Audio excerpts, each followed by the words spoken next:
thank the member. I call the Assistant Minister. Thank you, Deputy Speaker.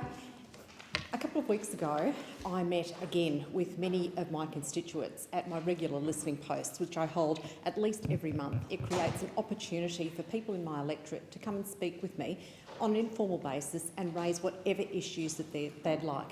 Now, a couple of weeks ago, the general topics were on the relocation of Centrelink from Palm Beach. We were talking about aged care issues, particularly as they related to some individuals. And we, of course, talked about science, which is in my portfolio responsibilities.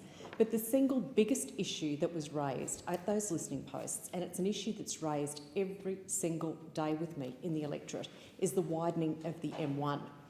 Now, that has been an issue that we have fought for collectively on the southern Gold Coast since 2007, where there was a commitment by the federal government and the opposition at the time that we would widen the M1, the priority areas being Tugun to Nerang.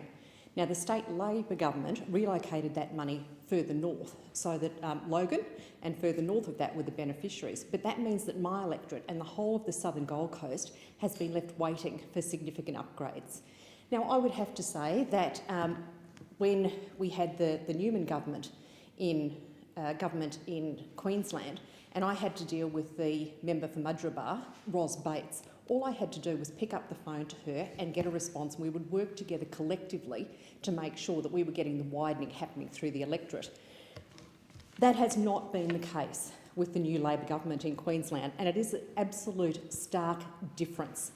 I've written to the Deputy Premier, Jackie Trad, who wrote back to me in May, indicating that she had referred the issues that I had raised, which was to meet with her to discuss the widening of the M1. She had referred that to the Transport Minister, Mark Bailey.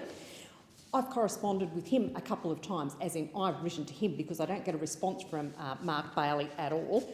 And we are at a stalemate on the southern end of the Gold Coast because nothing is being done by the state Labor government. Now, I have called on them in a number of forums to actually get their act together and start putting some proposals to start coming to the table. I have indicated that I am absolutely ready, willing and able to sit down and discuss the needs of the southern Gold Coast, particularly with regard to broad transport issues and specifically in relation to the M1. Stony silence.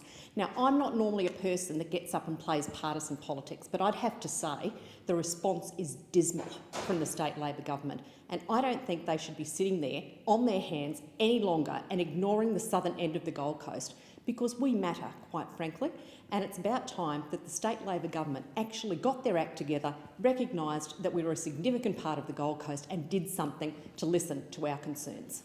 I thank the Assistant Minister and call